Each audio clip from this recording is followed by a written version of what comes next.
This is a 2023 Mercedes-Benz GLC 300 4Matic, the third generation of Mercedes compact crossover that's grown and become a mild hybrid.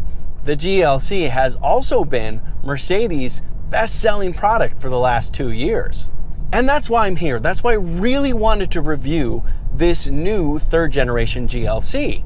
Can it continue the success set by the last 2 years of the last GLC? But let me first go over a few quick facts. The very first generation of this car was the 2010 GLK. So technically speaking, the name GLC is only starting its second generation, but the compact crossover from Mercedes is starting its third. At this moment, there is only the GLC 300.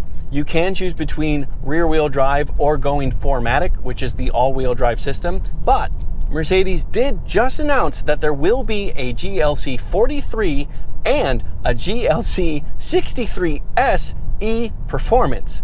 Okay, back to the GLC 300. You do choose between 3 trims: Premium, which is actually the base trim, Exclusive, which is in the middle, and then Pinnacle. Going Exclusive costs an additional $2,250 over the Premium, and going Pinnacle costs another $2,200 above that. This particular GLC is in fact a 4Matic, and it is a Pinnacle, and it is painted in Cardinal Red Metallic, which is a $1,750 optional paint. The base price for a rear-wheel drive GLC 300 Premium is $50,250. Going 4Matic does add $2,000 to the price, and my Pinnacle trim test car also included a big slew of options and cost $65,950. If you're curious, I do have a full options list in the description of this video, but I will also go over several of them in a moment.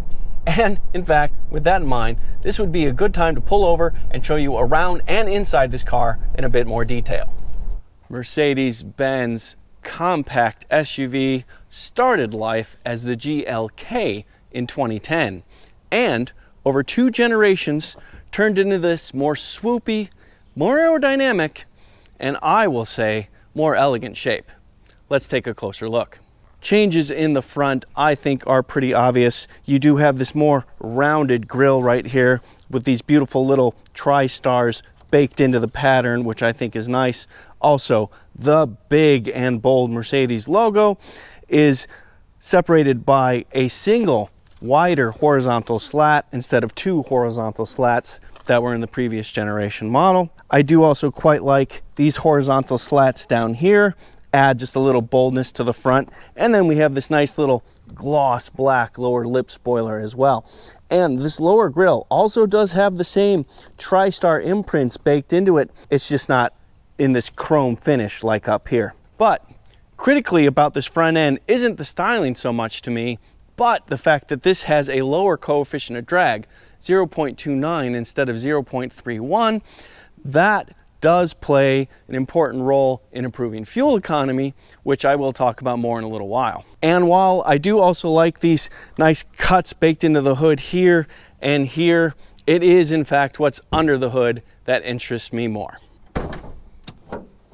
And there is your longitudinally mounted turbocharged 2-liter 4-cylinder engine.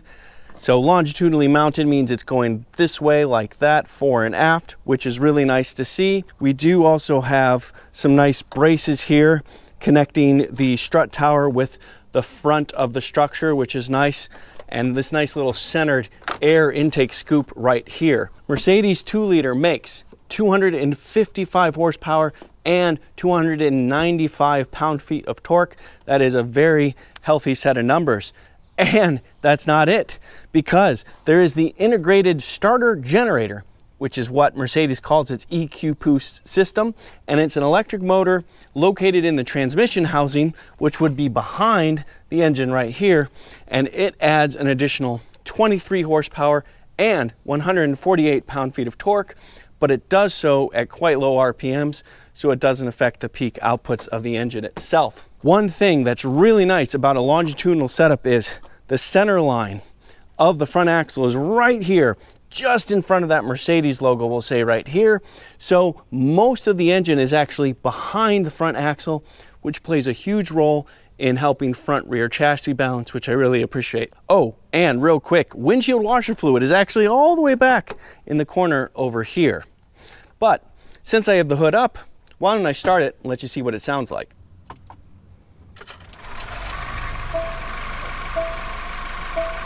From inside, it's really quiet, but not so from outside.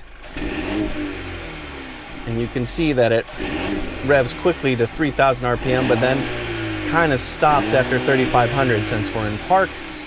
But since we're inside, let me show you this really cool graphic. Go to Info, Engine, and check this out. Rev the engine again.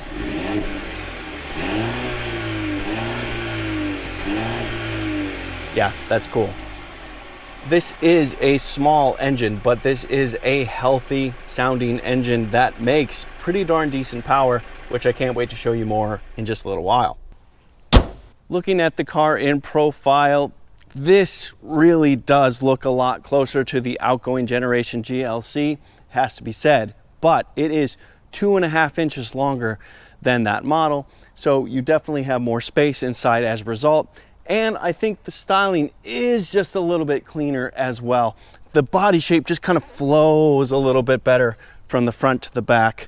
I do like how Mercedes used black, and black with black to couple this nice bright red paint. I think the contrasts work well, and I do like the chrome that we see at the top of the door handles as well. I will go ahead and put the dimensions up on the screen right now so you can check that out, and let you know that I have a lot more information in the description. Standard wheel on the Mercedes GLC is an 18-inch, but 19-inch wheels are available, and obviously 20s as well.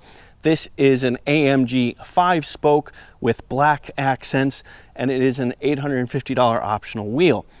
It also comes with not mud and snow, but summer rubber, and it is not the same size. This is not a square setup. It is staggered. You have two 55, 45, 20s in front and two 85, 40 R20s in the rear. Nice. Generally speaking, I think it's a nice shape. I do like these long and narrowing taillights that go right into this little black piece right here. Tasteful size Mercedes logo just above that. Nice contrast between the windshield, the black and the red, and then more black for the lower bumper. It's all generally nice, except for one thing. Mercedes is pretty notorious for this. These are not tailpipes at all. These are just little chrome caps that make you think they're tailpipes, but they end right there. The true tailpipes are underneath. They are dual exhaust tips, but they are there and there. You get 22 cubic feet of storage behind the second row. This is 2.5 cubic feet more than the outgoing GLC, which is nice. That is a big part of what they did with the extra length on the outside. And if you only have to carry one passenger and need more cargo space, yes, that is very easy to do. In fact, with just a couple touches of a button. You release the second row seats and get a nice flat floor and 59 cubic feet of storage, and I think plenty of room for my bike, but let's find out. It is just a little bit narrower than it looks at first glance, but still, my bike fits with plenty of room to spare, no problem. We do have a largely black interior in here, so it is awfully dark, but it would be a little bit lighter if I had the shade pulled on my panorama roof. I have the sheer shade drawn right now, but that is a $1,500 option to have this glass roof right here. I am 5 foot 11 inches or 181 centimeters tall, and I have a good 3 or 4 inches of knee room right here. I also have pretty high seat bottom, so good thigh support as well. And even with the roof, I also have headroom, so that's really nice. And to top off all that goodness, I also have a little bit less than a 90-degree bend in my knees. Considering that this is a $66,000 SUV nearly, it's a tiny touch Spartan in back here. I do have a couple of USB Type-C ports down low, some storage bits and things like that. And I do have lots of room, which is important, but I don't have much luxury above and beyond that. But who cares? Because I do have a center armrest with cup holders. So life is good. All right, let's go to the front. Because this is the pinnacle trim, I do have a lot of extra features, but one of the most important is noise and heat insulated glass. So not just the windshield, but the driver's door as well. So that really helps make the cabin feel nice and quiet. Typical Mercedes, the seat controls, the power seat controls are right on the door. However, not all of them. We do also have lumbar adjustment right down here on the seat itself. We do have standard heated seats on the GLC, but ventilated seats are a $450 option. We do also have the usual controls on the door, and in addition to that, trunk release down here at the base. The seats themselves have decent lower bolster, but great upper bolster support, and generally feel nice and comfortable and soft. Of course, we have nice materials here and this nice like black natural wood grain on the dash right here. We also have a 12.3 fully digital instrument cluster right there and an 11.9 inch center console touchscreen right here. And because we have the pinnacle trim, we also have a head-up display right there. Now that the 12.3 inch digital instrument cluster is lit up, I did want to quickly show you that you do have different options for how you view the instrument cluster. If I go to the steering wheel down here and hit the home button, you can see that I can choose between understated, sport, classic, navigation, assistance, off-road, and service. My personal favorite is classic because I'm old, but assistance can be helpful as well because you can see you get up to 3 lanes of information from the system and it works really well. I don't know how much people would really want to take their Mercedes off-road, but you know, you'll have information from your car if you choose to do it. This standard 11.9 inch screen also does accept Apple CarPlay and Android Auto, and it is wireless. We also have a standard wireless smartphone charger down here next to another USB Type-C port, by the way. And we also have 2 cup holders, one right here, and if you push, a second one right there. We also have standard dual zone climate control right here, and the latest version of the Mercedes-Benz user experience. Hey Mercedes. How can I help? Set the temperature to 72 degrees. I'm setting the temperature to 72 degrees. Now, the screen itself, as you can imagine, has a lot of interesting features, and I did already show you the info screen. I thought that was fun. But there's one other thing I wanted to show you. If you go to off-road, because we have the 4Matic GLC 300, we have this nice off-road screen right here, and we have something called the transparent hood. So if I put the car in drive and turn on the camera, as I move the steering wheel, the tires move. You get this view up to 5 miles an hour. The second you go faster than 5 miles an hour, it switches to a front view. Once you get more than 12 miles an hour, transparent hood goes away entirely. But let me quickly show you what this looks like. And you can see as I move the steering wheel, it moves along as well.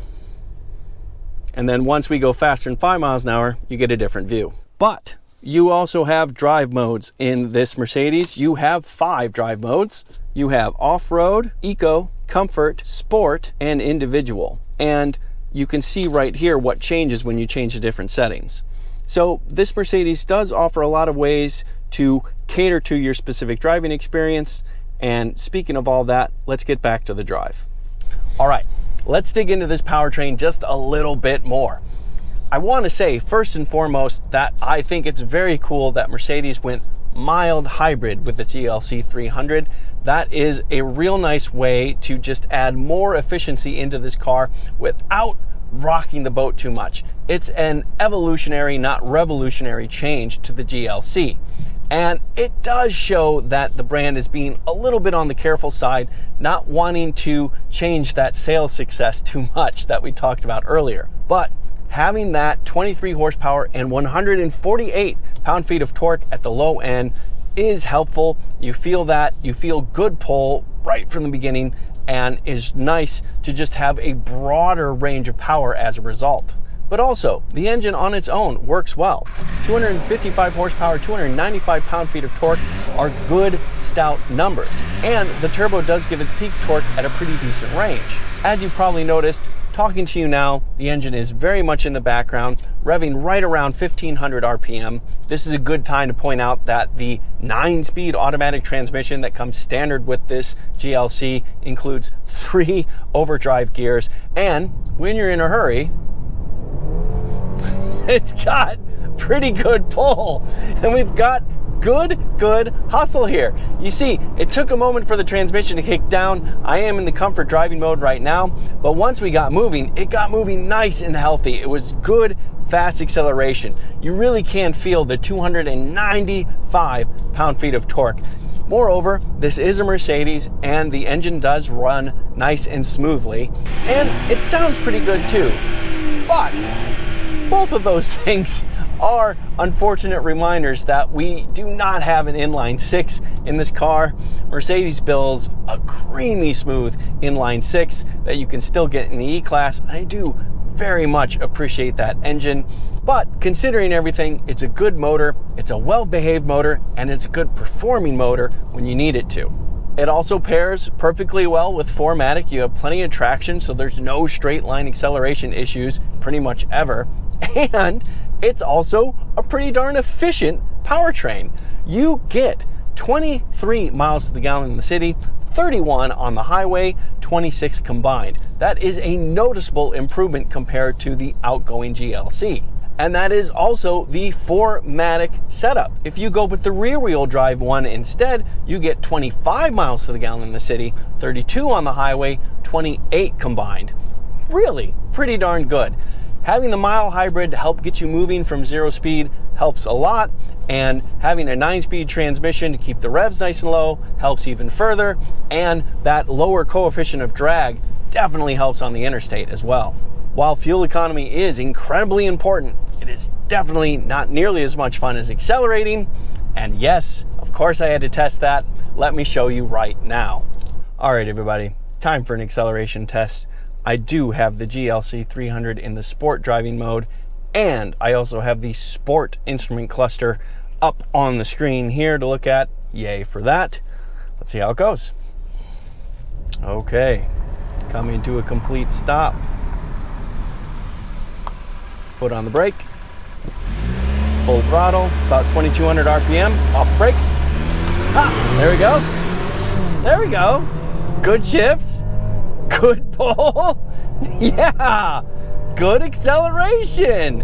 Wow, that's really pretty darn good. This is the base 2-liter turbocharged engine, and yet we have 255 horsepower, 295 pound-feet of torque, and we got good quick shifts from the 9-speed automatic transmission, and we got up and moving pretty darn well. Yeah, GLC 300 accelerates quickly. This is a new generation premium compact crossover SUV. So yeah, I was curious and I wanted to see how this new Mercedes-Benz handles. I tested that as well. Let me show you that. All right, time for a handling test in this new compact SUV from Mercedes. See how this thing feels. We do have a sport mode and we do have the AMG line. So I've got a flat bottom steering wheel. That's something, right? But we also have 20-inch wheels and look like decently grippy tires. So let's see how it goes. Yeah, yep. Good acceleration, good quick shifts.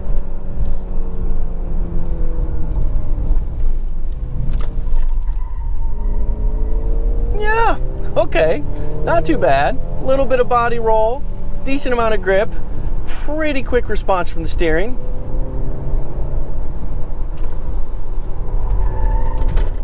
Yeah, really not bad. That is less body motion, and a little bit more grip and response than I expected. It's not exciting, but you know, it was fun. I'm gonna do that just a little bit more.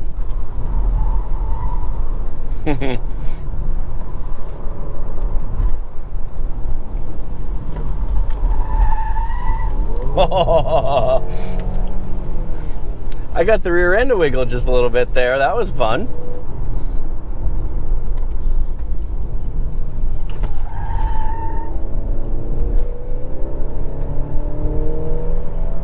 Okay, when you really lean into this thing, you definitely do get some body motion, but this thing is way more responsive and way more competent and quick around corners than I expected. These non-all-season 20-inch tires certainly helped. The front end responded to my inputs quicker than I expected. The steering rack is faster than I expected as well.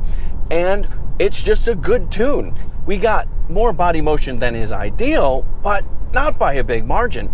Plus, it was actually pretty fun. You know, the limits were low enough that you could play around and exercise them and get towards them just a little bit more often.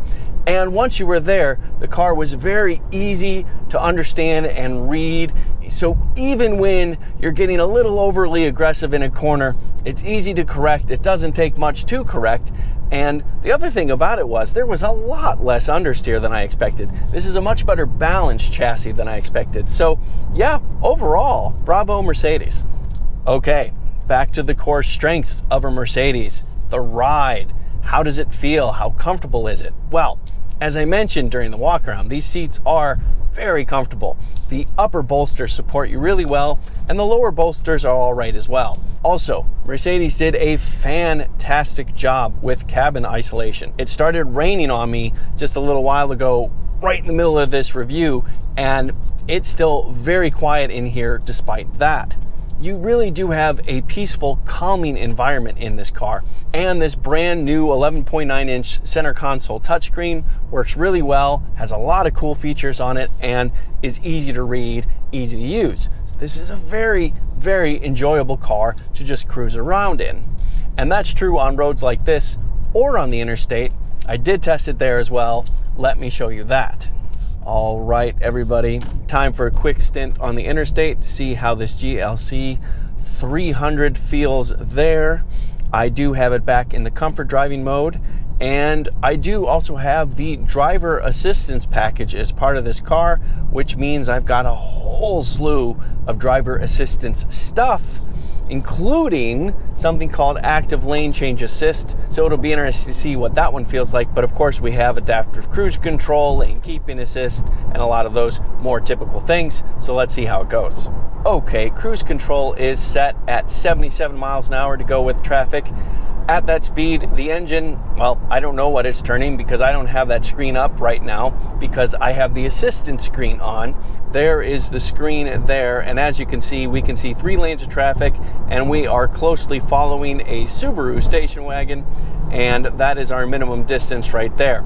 So anyway, I think this is really cool to get a nice detailed view of what the Mercedes sees on the road. All right, we are now going through a subtle curve, so I hand my hands off the wheel to see how well centered in the lane we stay, and I'd say pretty good. Not perfect, but pretty close to perfect. The assistance system thinks that we're pretty darn perfect, I know that much. The other thing I really want to try is this active lane change assist, so I'm going to do that right now. All right, showing turn. Yep, and there we go. Lane change to the left. Really nice. So I have to turn the turn signal off myself, but otherwise it did it all on its own. And it was really fascinating how it slowed down a little bit to get into this lane because it could see that the car in this new lane was going slower than the one in the center lane. That's really interesting. But to the fundamentals, this car has excellent cabin isolation, really, really low amounts of wind noise coming through here, and no buffeting, no whistles, no anything. It's really nicely isolated, and road noise too. This is a concrete chunk of the interstate we're on right now, and even there, it's awfully quiet. So this would be a fantastic road trip car, and I'd happily take it anytime. One really interesting feature that this Mercedes has, because it's the pinnacle trim, is something called augmented navigation. So I did go and do a separate test with that system on. Let me show you that right now. Okay, time for a quick demonstration of Mercedes augmented reality navigation system. I just put in a quick destination. I've already used it in the S-Class, so I know that it works well, but I wanted to show you in this new 3rd generation GLC. And before we get started, I wanted to quickly show you, it's not just the head-up display. On the center console touchscreen, you get this camera view with this blue signal right here to show you how to get started. So as you can see, you get detailed navigation onto Miller Road and then turn left. Right on the head-up display. But more than that, you also get this detailed view of the map on the center console touchscreen. And check this out, as it's time to exit, you start getting these interactive blue arrows on the screen as you're driving.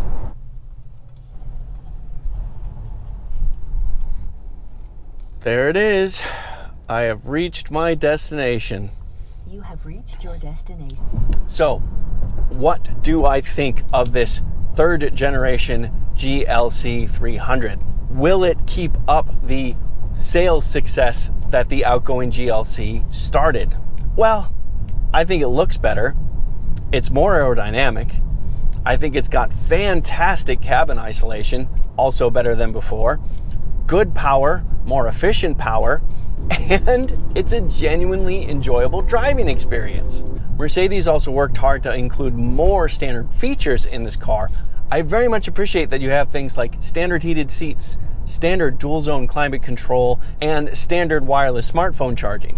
Those are the type of things that the German brands tend to like to charge for. The flip side to that, of course, is that the base price is more than $50,000. With all that considered, this is a really good compact SUV for a well-off, fashion-forward person who is also on the younger side, or at the very least, young at heart. I'm Robin Warner. Thank you for watching. And if you like this video, please let me know by giving it a thumbs up. Doing so helps me out a lot, and I'd really appreciate it.